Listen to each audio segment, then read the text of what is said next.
नमस्कार मंडळी. मी सांगितल्याप्रमाणे एक भयकथा आपल्यासमोर ठेवण्याचा प्रयत्न करतो.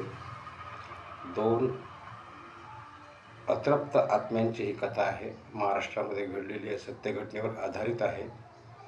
कृपया लक्षपूर्वक ऐका. महाराष्ट्रामध्ये एक भंगारवाला, ज्याचं नाव राजू, हा भंगार खरेदी करण्याचा व्यवसाय त्याचा होता. एक दिवस असाच कॉलनीमध्ये फिरत असते वेळेस, भंगार खरेदीच्या वेळेस एका मध्यमवर्गीय कुटुंबाकडे तो गेला असता. त्या घरातील असणाऱ्या बाईने आवाज दिला, भंगारवाले मामा इकडे या. आणि तिच्याकडे असणारी एक सायकल होती. ती सायकल त्या भंगारवाल्याला ती देऊ लागली. त्यावेळेस भंगारवाल्याने ती सायकल पाहिली. सायकल ठीकठाक होती, तेवढी काही अशी वाईट नव्हती. साधारण त्याने त्या सायकलची किंमत 300-400 रुपये केली. सायकल खरेदी केली आणि एक विचार केला मनामध्ये की त्याला देखील 2 मुलं होती, एक मुलगी आणि एक मुलगा. लेडीज सायकल होती. विचार केला की ही सायकल माझ्या मुलीला भविष्यामध्ये कामी येईल. हा विचार मनामध्ये ठेवूनच त्याने ती सायकल खरेदी केली. सायकल घेऊन तो आपल्या घरी आला. घरी आल्यानंतर त्याचं जे घर होतं, 2 मजली घर होतं. खालच्या मजल्यावरती पूर्ण भंगार ठेवायचं. आजूबाजूला जो परिसर होता, त्या परिसरामध्ये मोठमोठ्या वस्तू ठेवायच्या भंगारमध्ये खरेदी केलेल्या. आणि कंपाऊंडला एक गेट होतं, परंतु गेट काही व्यवस्थित असं लॉक होत नव्हतं. तर अशा त्या कंपाऊंडमध्ये त्याने ती सायकल ठेवली आणि रात्रीच्या वेळेस आपल्या घरामध्ये तो आराम करू लागला होता. अचानक रात्री 12-12:30च्या दरम्यान त्याला काही चाहूल लागली. आवाज कानावर पडला. आवाज कानावर पडल्यावर त्यानं विचार केला की एखादा चोर आला की काय आपलं भंगार वगैरे न्यायला. म्हणून त्यानं आपल्या बेडरूमची खिडकी उघडली आणि खिडकी उघडून ज्यावेळेस बाहेर पाहिलं त्यानं, तर त्याला काय दिसलं समोर, तर त्या सायकलजवळ एक पांढरे वस्त्र परिधान केलेली, शुभ्र चमकदार असे पांढरे कपडे घातलेली एक सुंदरशी मुलगी त्या सायकलजवळ आलेली आहे. सायकलला कपड्यानं त्या ठिकाणी ती व्यवस्थित साफसूफ करत होती. त्याला वाटलं कुणीतरी गरजवंत मुलगी असेल, सायकल आवडली काय की तिला, आणि तिनं ती हळूहळू सायकल काढली. सायकल काढली, गेटजवळ गेली, तर काय चमत्कार, गेट आपोआप उघडलं गेलं. गेट उघडलं, ती सायकल घेऊन बाहेर गेली. बाहेर गेल्यानंतर गेट परत बंद झालं. हा झोपी गेला. सकाळी उठला आणि बाहेर काही पाहिलं नाही, परंतु चहा घेत असतेच आपल्या पत्नीला त्या ठिकाणी म्हणू लागला, अरे आपण काल जी सायकल भंगारमध्ये खरेदी केली होती, ती सायकल कोणीतरी चोरून नेली आपली. त्यावेळेस त्या माऊलीनं सकाळी झाडझूड बाहेर केली होती, तेव्हा तिला ती सायकल दिसली होती दृष्टीमध्ये. ती आपल्या नवऱ्याला म्हणाली, अहो काय बोलताय तुम्ही, सायकल तर आपल्याच दारात आहे, कोणी नेली नाही आपली सायकल. असं ज्यावेळेस त्यानं सांगितलं, पत्नीनं सांगितलं, त्यानं बाहेर जाऊन पाहिलं, तर खरोखर त्याच जागेवर सायकल उभी होती. विचार केला मनामध्ये आणि विसरूनही गेला. काही वेळानंतर परत आपल्या रोजच्या नित्यक्रमाप्रमाणे या कॉलनीतून त्या कॉलनीत, त्या कॉलनीतून त्या कॉलनीत असं भंगार गोळा करत करत दिवसभर त्या ठिकाणी तो आपला व्यवहार करायचा. थकून भागून संध्याकाळी घरी आला, जेवण करून झोपी गेला. झोपल्यानंतर बरोबर रात्री 12-12:30ला परत त्याला जाग आली. जाग आल्यावर असं खटपट असा आवाज येऊ लागला. त्यावेळेस त्यानं ती खिडकी उघडून पाहिलं असता, कालचीच मुलगी, कालचेच कपडे त्या ठिकाणी अंगावर, तेवढीच सुंदर अशा प्रकारची मुलगी सायकल त्या ठिकाणी घेऊन बाहेर जात असतेच पाहिली. यानं परत खिडकी लावली, झोपी गेला. सकाळी उठून पाहिलं तर परत सायकल जागेवर दिसली त्याला. परत त्यानं रोजचा आपल्या नित्यप्रमाणे व्यवहार, त्याचा जो बिझनेस होता तो बिझनेस करू लागला होता. असं करता करता तोही दिवस त्या ठिकाणी निघून गेला. संध्याकाळी थकून भागून आला घरी, झोपला जेवण वगैरे करून. परत रात्रीच्या वेळेस त्याला तसंच त्या ठिकाणी जाणू लागलं. जाणू लागल्यावर मात्र यानं मनामध्ये विचार केला की कोण आहे बाबा ही मुलगी, या ठिकाणी सायकल घेऊन जाते रात्रीच्या वेळेस आणि परत या ठिकाणी आणून ठेवते, मग हिचा आपण या ठिकाणी पाठलाग करायला पाहिजे. असा विचार मनामध्ये करून त्याने त्या मुलीच्या पाठीमागं आपली सायकल घेऊन तिचा पाठलाग करू लागला. ज्यावेळेस त्या मुलीचा पाठलाग करत होता, त्या मुलीला चाहूल लागली नाही की आपल्या पाठीवर कोण येत आहे, हे तिला त्याची कल्पना अजिबात नव्हती. ती मुलगी सायकल चालवत त्या शहरामध्ये असणारं एक सुंदर असं तलाव होतं. तलावाच्या बाजूला सुशोभित असं त्या ठिकाणी बाकडे वगैरे ठेवलेले, सुंदर झाडं लावलेले. अशा एका झाडाखाली तिनं सायकल आपली उभी केली. सायकल उभी केल्यानंतर त्या एका बाकड्यावर जाऊन बसली, त्या तलावाकडे पाहत. तेवढ्यामध्ये दुसऱ्या बाजूने एक सुंदर असा मुलगा त्या ठिकाणी चालत येऊ लागला. तो मुलगा चालत चालत ती ज्या बाकड्यावर बसली होती त्याच बाकड्यावर हा मुलगा देखील त्या ठिकाणी जाऊन बसला. दोघं त्या ठिकाणी, ती मुलगी आणि तो मुलगा, जवळपास 1.5 ते 2 तास त्या ठिकाणी आपापसामध्ये गप्पा वगैरे मारत बसले. आणि हा जो भंगारवाला होता, राजू भंगारवाला, हा एका झाडाच्या आड उभं राहून ही सर्व त्या ठिकाणी निहाळत होता, पाहू लागला होता. आणि 1.5-2 तासानंतर ज्यावेळेस ती मुलगी निघाली, हा देखील तिच्या पाठीमागे निघाला. तिनं बरोबर त्या राजू भंगारवाल्याच्या गेटपर्यंत सायकल चालवत आली. गेट समोर आल्याबरोबर अचानक गेट त्या ठिकाणी उघडलं गेलं. गेट उघडलं, ती मुलगी सायकल घेऊन आत गेली, सायकल व्यवस्थित जागेवर ठेवली आणि परत गेटच्या बाहेर निघून गेली. याला थोडंसं नवल वाटलं राजू भंगारवाल्याला. त्यानं देखील आपलं आतमध्ये गेला, गेट उघडून आपली सायकल लावली, रात्रीचं घरी जाऊन झोपला. झोपल्यानंतर त्याला सकाळी लवकर जाग आली नाही. त्यावेळेस त्याच्या पत्नीनं त्याला उठवलं. अहो उठा उठा, म्हणजे तुम्हाला जायचं नाही का भंगार खरेदीला? असं करता करता त्या दिवशी त्याला सकाळचे 10 वाजले. 10 वाजता त्यानं परत आपला तो हातगाडी घेतली, भंगार खरेदी करण्याकरता प्रत्येक कॉलनीमध्ये फिरू लागला होता. परंतु ही गोष्ट त्यानं आपल्या पत्नीला काही सांगितली नाही की सायकल आपली एक मुलगी घेऊन जाते आणि परत आणून ठेवते. त्यानं मनाशी निश्चय केला होता की या मुलीचा आपण पाठलाग करू, हिचं सत्य काय आहे हे जाणून घेण्याचा त्यानं मनामध्ये ठाम निर्णय घेतला होता. त्या रात्री देखील तोच प्रकार घडला. त्याने परत त्या मुलीचा पाठलाग केल्यानंतर बरोबर त्याच ठिकाणी ती मुलगी गेली, त्याच बाकड्यावर बसली. तोच कालचाच मुलगा त्या ठिकाणी आला. दोघांची भेट झाली. 1.5-2 तास त्या ठिकाणी गप्पा मारल्यानंतर तो मुलगा आपल्या घरी निघून गेला. ही मुलगी सायकलवर बसून त्या राजू भंगारवाल्याच्या घरी सायकल ठेवून निघून गेली.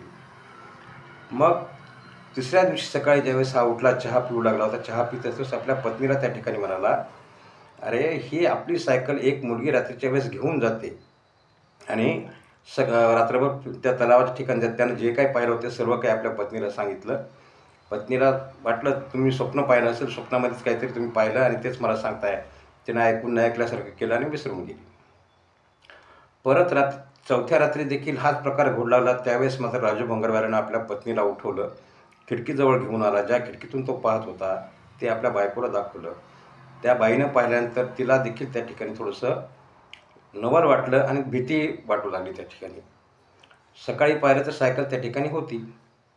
परत तिनं आपल्या नवऱ्याला सांगितलं की हा काहीतरी भूताखेताचा प्रकार असला पाहिजे, यापासून थोडंसं तुम्ही अलिप्त राहा, त्या मुलीचा पाठलाग करू नका. असं ज्यावेळेस त्याच्या बायकोनं सांगितल्यानंतर याचा मात्र हा दररोजचा नित्यक्रम चालू होता.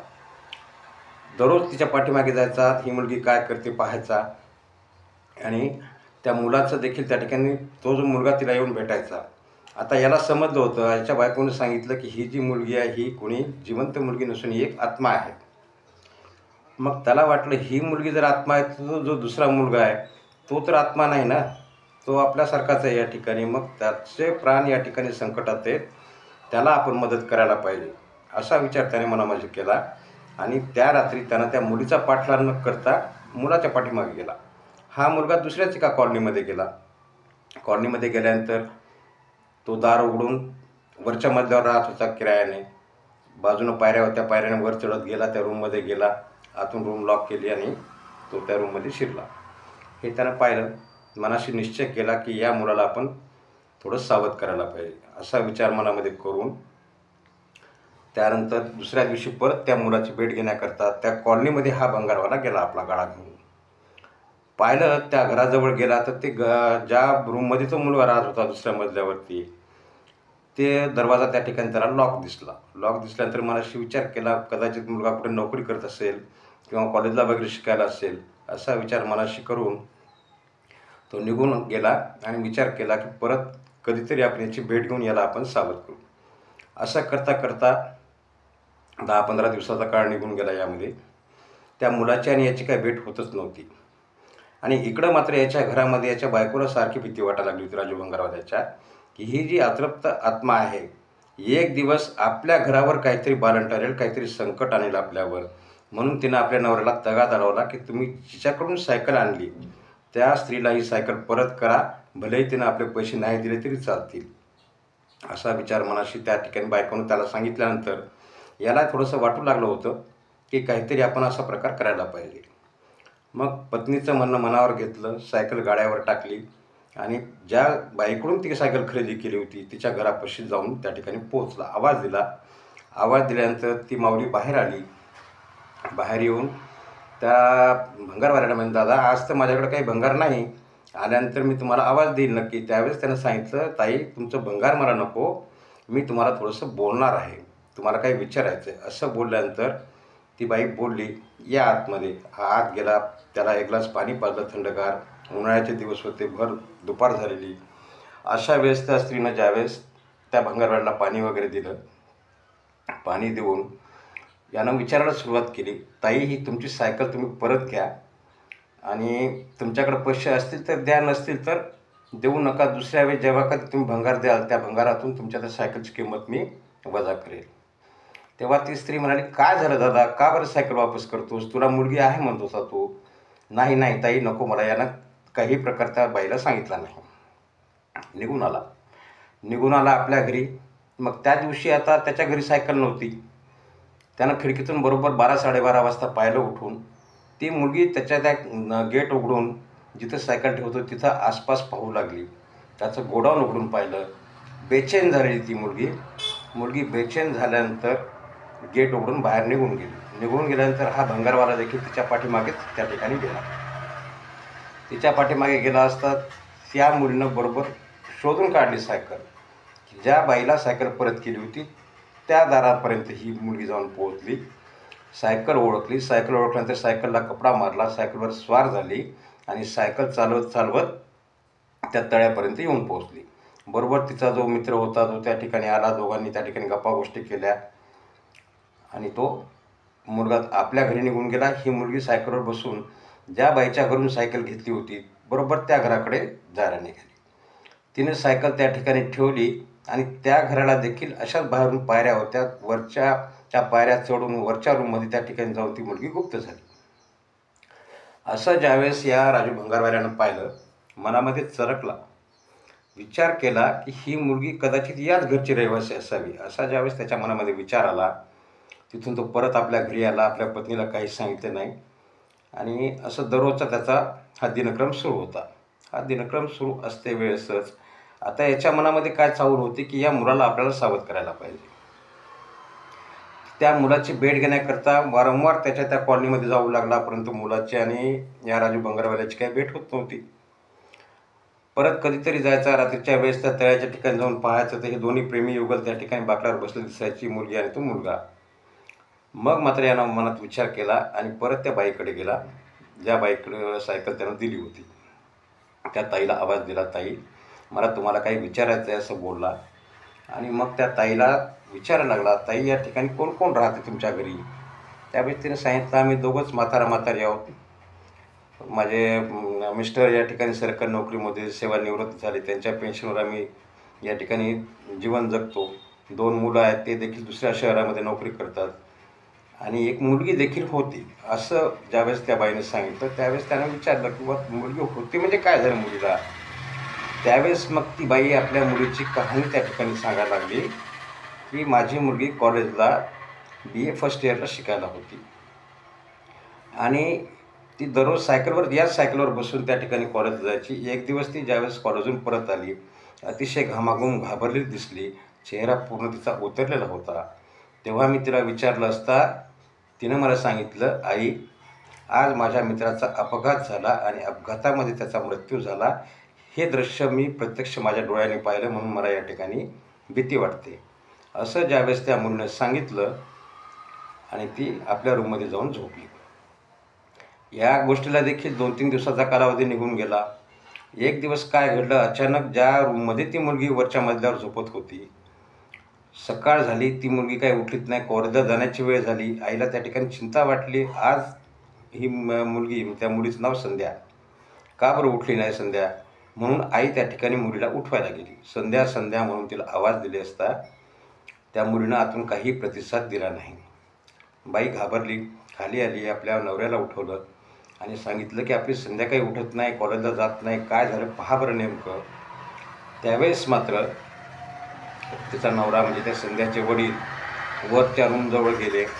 खूप आवाज दिले त्यांनी, पण मुलगी दार उघडत नाही. तेव्हा त्यांनी खिडकीतून पाहिलं तर पलंगावरती निपचित पडलेली संध्या त्यांना दिसल्यानंतर त्यांनी त्या आजूबाजूच्या लोकांना जमा केलं. लोकांनी दार तोडलं. ते दार तोडून आतमध्ये जाऊन पाहिलं तर संध्या त्या ठिकाणी मरणासन्न म्हणजे मृत्युमुखी पडलेली होती. हे पाहिलं, तिचं पोस्टमॉर्टम वगैरे केलं. कुठल्याही प्रकारचा संशयास्पद मृत्यू त्या ठिकाणी आढळून आला नाही.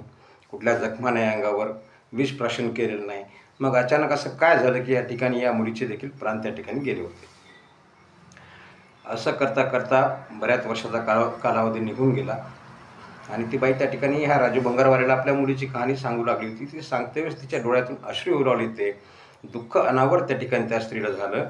आणि मग मात्र यांना सांगायला सुरुवात केली त्या बाईला, बाई, तुमची मुलगी या ठिकाणी आत्मामध्ये रूपांतरित झालेली आहे आणि मी प्रत्यक्ष तिला पाहिलेलं आहे. ज्यावेळेस मी सायकल तुमच्याकडून घेऊन गेलो होतो त्याच रात्री बरोबर ती मध्यरात्रीच्या वेळा आली. सायकलवर स्वार होऊन त्या ठिकाणी त्या तलावाच्या ठिकाणी एका मित्राला भेटण्याकरता दररोज जाते आणि हा उपक्रम मी या ठिकाणी एक दिवस नाही तर सतत 8-10 दिवस तिचा पाठलाग करून पाहिलेला आहे. हे ज्यावेळेस सांगितलं त्या बाईला आश्चर्य वाटलं आणि या भंगारवाल्याने सांगितलं, ताई, तुम्हाला जर माझं खोटं वाटत असेल तर तुम्ही स्वतः खात्री करा या गोष्टीची आणि रात्री 12-12:30 वाजता पहा तुमची सायकल बरोबर ती घेऊन तुमचीच मुलगी घेऊन जाते का नाही. हे ज्यावेळेस त्या बाईला सांगितलं राजू भंगारवाल्यानं, त्यावेळेस त्या बाईने देखील मनाशी निश्चय केला. रात्री बरोबर 12 वाजता ती उठून बसली, आपल्या खिडकीचं दार उघडलं आणि ज्या ठिकाणी सायकल ठेवली ते सायकलकडे न्याहाळत खिडकीतून पाहायला लागली. बरोबर 12:15-12:30च्या दरम्यान ती मुलगी वरच्या रूममधून पायऱ्या उतरून खाली आली, सायकलला कपडा मारला, स्वच्छ केली सायकल आणि सायकलवर स्वार होऊन निघून गेली. हे ज्यावेळेस त्या मुलीच्या म्हणजे संध्याच्या आईनं पाहिलं, मनातून अतिशय घाबऱ्या अवस्थेमध्ये तिला काय करावं काय नाही सूचना झालं. अशा प्रकारचं ज्यावेळेस तिची परिस्थिती झाली, नवऱ्याला उठवलं, नवऱ्याला सर्व घडल्याची सांगितली. त्यावेळेस नवऱ्यानं तिला शांत केलं आणि सांगितलं, तुला काहीतरी भास होऊ लागलेत, असं काही नाही असं सांगून त्या बाईला शांत केलं. दोघे पती पत्नी त्या ठिकाणी आपल्या बेडरूममध्ये झोपण्याकरता निघून गेली. इथपर्यंतची आजची कथा या ठिकाणी मी तुम्हाला सांगितलेली आहे. या पुढचा भाग आणखीन मनोरंजक आहे. याचं सत्य पुढं आपल्याला ऐकायला मिळणार आहे आणि हे जर कथा आपल्याला पूर्ण ऐकायची असेल तर उद्याच्या व्हिडिओमध्ये नक्की मी ही कथा आपल्याला सांगण्याचा प्रयत्न करेन. याबद्दल आपल्याला काय वाटते मला कमेंट करून सांगा. चॅनलला लाईक करा, शेअर करा, बेल नोटिफिकेशन ऑन करा, सबस्क्राईब करा, जेणेकरून या पुढचे व्हिडिओ आपल्याला पाहायला मिळतील. धन्यवाद.